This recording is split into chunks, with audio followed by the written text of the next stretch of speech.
You are listening to the Network Marketing Mindset podcast with Deb Erickson, episode number 3. Meet the A-Teamers. Today I want you to meet Bri Richardson, my first A-Teamer. You're going to understand more about what it takes to be on the A-Team in network marketing. Welcome to the Network Marketing Mindset Podcast, where you'll learn how to transform your mindset and achieve massive success in your network marketing business. Here's your host, business mindset coach, Deb Erickson.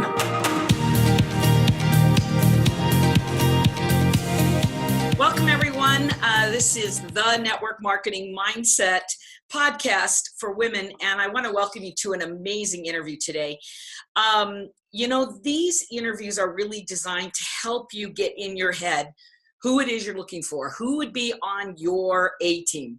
We're always talking about recruiting up, and I thought, how good would it be for you to get a visual picture and hear the personal stories of a true A-teamer. So someone who made their way through the business all the way to the top and still employs some of these mindset tools that we've been talking about. So today I'm going to introduce you to Bri Richardson. And Bri is an extraordinary woman. First of all, I got to tell you that if you had to give her a percentage, she'd be like in the top 1/1 billionth of 1%. I mean, she is sitting in the top, 4 or 5 of her company. She is Black status 2 with Unique, and there isn't a Black status 3 yet. So she is sitting as far up as anyone has gone historically in her company. $1 million earner. She speaks on a circuit all the time. She's invited. If there was an all-star team of women in network marketing, she would be a starter on that team. I'm always talking basketball, but here's what I want you to know. This woman understands the industry. She lives it, she breathes it, she does it, so she walks her talk.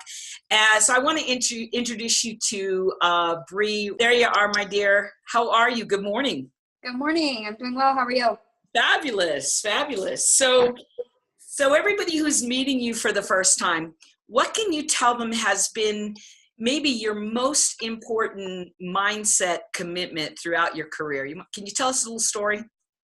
Yeah, I think that when I look back at my career and think about where my mindset was, a conversation that I have all the time is, it was never if I make it. It was, I saw other people making it, so I knew that I could.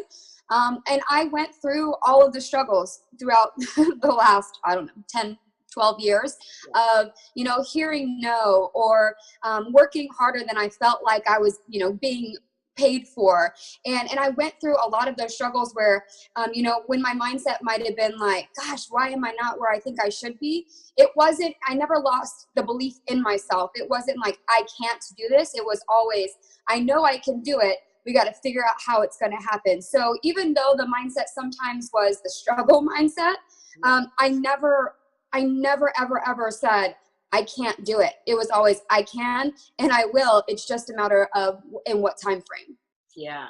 There's so many of our listeners go through that where they're impatient, right? Why isn't it happening faster? And they look out and compare themselves. Did you fall into that? Did you compare yourself to other people?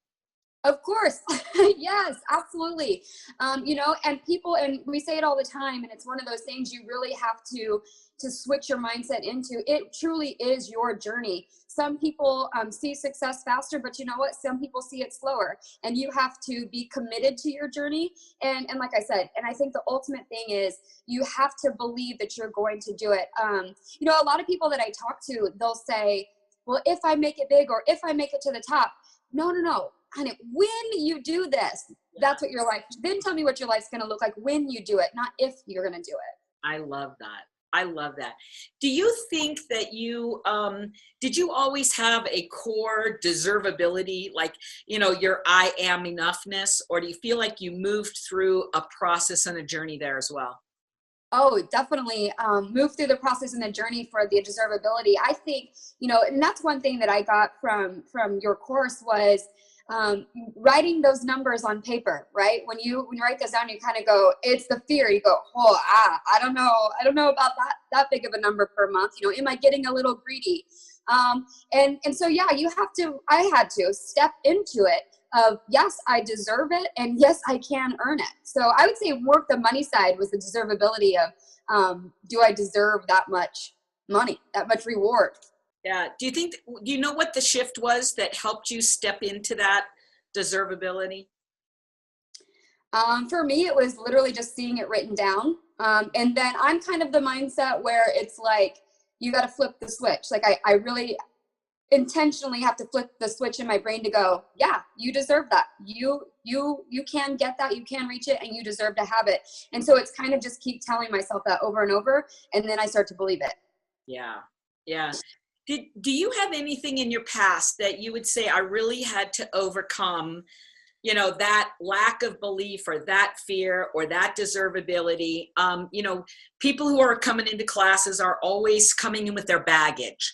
They come in with their stuff, all of that. And I think sometimes people believe that women who make it to the top never had baggage. You know what I mean? It's like they came in kind of like a clean slate and they were just lucky. They're the lucky ones and they go. And I'm wondering, what was some of your baggage that you wouldn't mind sharing? So I think mine, I think like yours relates all the way back to sports and playing sports. And that's kind of a good example too of the comparison. You're always comparing yourself to another person. For me, it was, the struggle to be the starter, to be the star. I believed that I was, but then I'd find myself second string, and so that hits you in the gut when you're second string and you think so great of yourself. So I think looking back at that, I was always finding myself trying to overcome, trying to be better than, trying to prove myself. And I think that was a lot of baggage here. It was kind of like, well, I'm going to have to, struggle and be better than someone else. And so I think that's kind of where the comparison really showed through, was when I'm trying to be better than everyone, when I really had to realize it's not about anyone else. You've got to build this business. You've got to take lead of your own journey and your own path. Did you ever, I'm just curious, did you ever want to quit? I mean, did you ever bump up against something that was so bad that you were like, this just isn't worth it? Yeah. And I mean, if we're being completely honest, I did quit. I quit when I first got into the business. And it was that exact same thing. It was like, this isn't worth it, was my mindset. And so I quit, and I had to figure it out. And I think a lot of the change, the shift that happened there was personal development and, doing the courses, reading the books, and really studying the industry, and having a mindset shift for sure. Wow. That's so encouraging, because I think, again, I think that people come in and they have this magical thinking, right? It's either easy and it's a shot to the top, or they look at other people and say they had it easy, or they're that personality or something. And they don't realize how much the leaders who are sitting at the top have been through the same stuff, right, that they're going through. Yeah, absolutely. Yeah. Wow. And I try to share that too all the time. People only see the tip of the iceberg. They only see the success, but, and I haven't really thought about it in a while, but, it's true. I did quit, and it was because I felt the struggle. And I think something that pushed me back was still the reason why I came back in an industry, is because I still had it in my mind that even though I quit, I didn't lose belief in myself. I still believed that I could do it. I just had to figure it out. Right. I had the same kind of an experience. The first company I joined, I was very successful, but all alone. I had no team, no team at all. And so it was one of those, you have those wake up moments where you're like, I'm doing it all by myself and I can't live like this. Right. I realized I had built it completely wrong, and I quit and started over myself as well. Cause it was like, I knew I needed to know more. That's when I went back to school. So what do you think has been your greatest learning? What's the biggest aha you've had in the industry, in one of my classes, so in somebody else's class? What do you think if you could point to something and say, that was probably the biggest shift for me, what was that? Well, I think that, realizing that it is all mindset and realizing that literally, as much as we say it and it kind of becomes a cliche thing, but you literally are the only one standing in your way. And so, when you first get into the business, you're not thinking about the mindset side of it. So when I realized that the only thing holding me back was the fear of what other people thought or the fear of what other people would say, once I got over that, the sky was the limit. When I go, and I think one of my favorite little like memes or whatever it is, you can't pay your bills in other people's opinions. Like that was one thing I'm like, yeah, well, who cares what they think? I got to pay the bills. So that getting that mindset over worrying about what other people think and the fear of what their answer would be if it were no. Once you get past that, man, it's a whole nother world on the other side. Yeah. Hey, I want to ask you something. One of the things I think people struggle with is what's life going to look like when I am successful? You just said that people have to have that picture. Could you give us a sneak peek of what life looks like and feels like from your perspective when you are living life at the top of the food chain? You're at the top of your company's organizational chart. What does it look and feel like? What do you get to do? How do you spend your day? I mean, show us, give us a sneak peek. Yeah. It's actually really exciting. It literally is a life that I didn't even, when I first started, I didn't even dream this big, right? I didn't dream that I would wake up and take my kids to school every day and then do whatever I needed to do or wanted to do. If I get to schedule my meetings when it fits into my schedule, I get to travel, which is something I've learned that I love. First I was like, gosh, I'm always traveling, but now I'm like, when I sit at home, I'm ready to go somewhere. So, so I fly out tomorrow. We have a vacation home that we stayed there. My kids aren't in kindergarten yet. We have this one last year, but we have the freedom to go down there and spend a week for Easter. It literally is freedom. It's time freedom to do what I want when I want, and also have the discipline to work for more.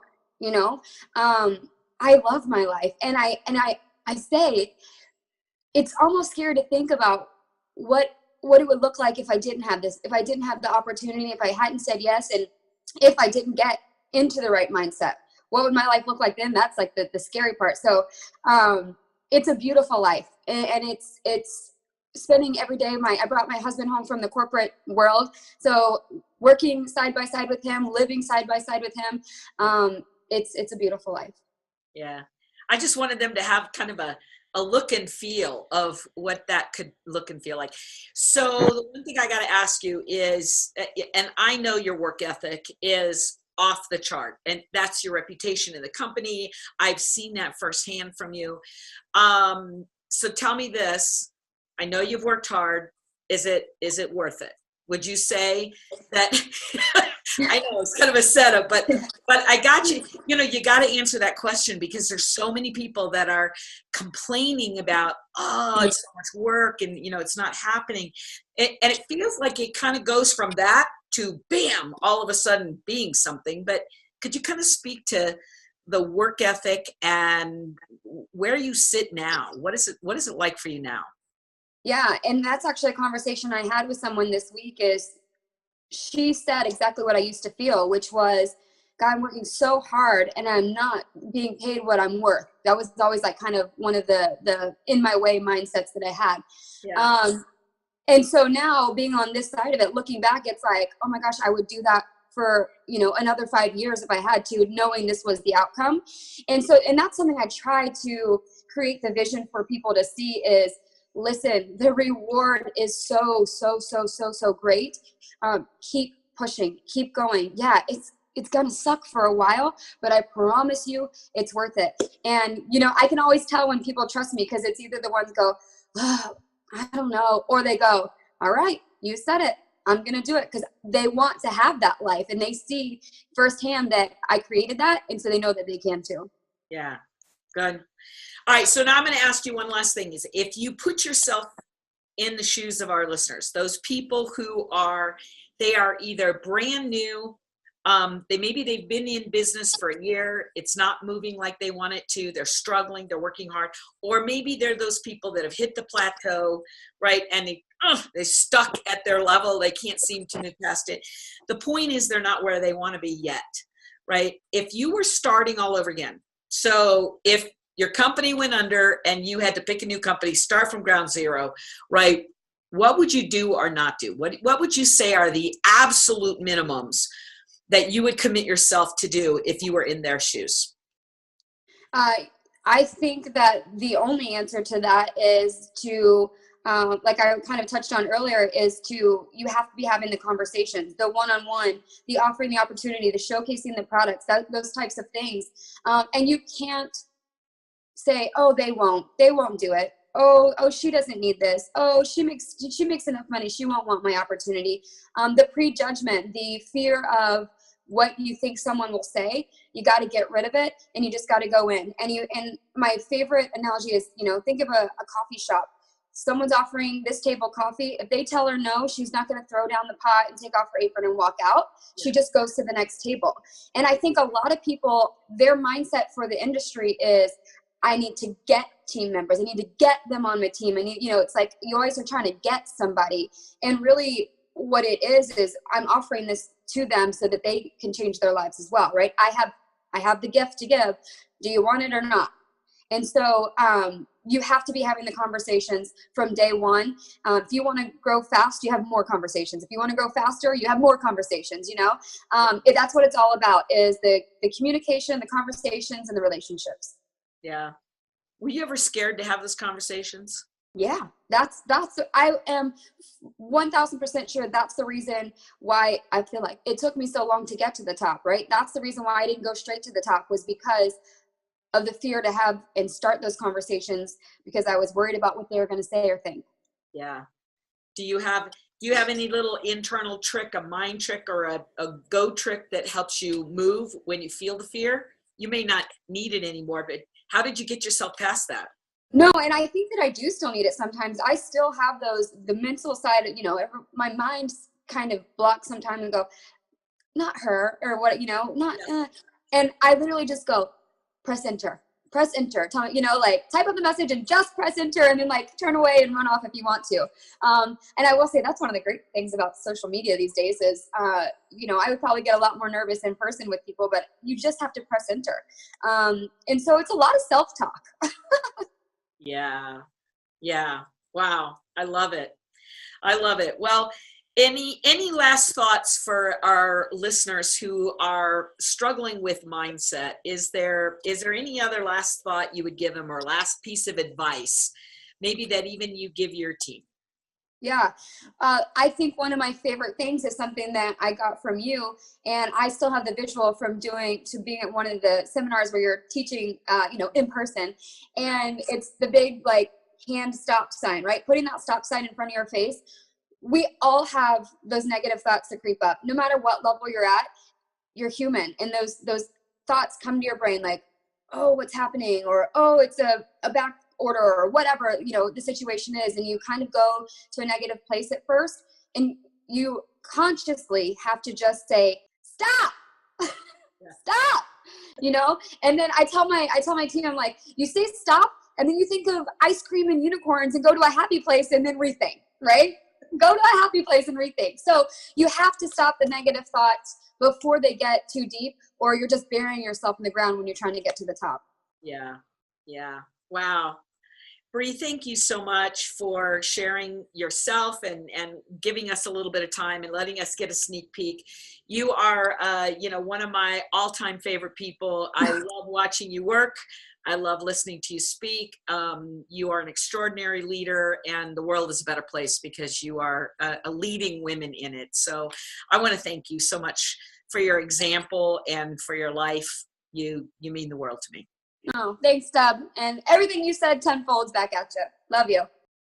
Well, once again, I want to thank Bri for being our guest today, and I want to invite you all to join our podcast. Make sure that you become a member so that you can get all of our announcements. Sometimes on our podcast, we're going to cover personal training for you. training about your I can. In other words, your core belief about what you think is possible for you. Sometimes we're going to be looking at your desire, right? Your will, your determination. And then, of course, obviously, we're always going to be dealing with some of those issues that are your I am enough, right? That internal belief that you deserve success. So please join us on a regular basis, whether we are doing an interview of a top 10 leader, right, my A team, or whether we are doing training, whatever it is. I want to invite you to come back and join us. Play with us on a regular basis. Share with your friends, anybody you think could really use the inspiration, the education, the training, the influence. We're here for you. My commitment is to free the women of the world, to help you as a woman find that seed of greatness inside of you and help you step into the success that you've always dreamed for. I'm Deb Erickson, and I want to be your mindset coach.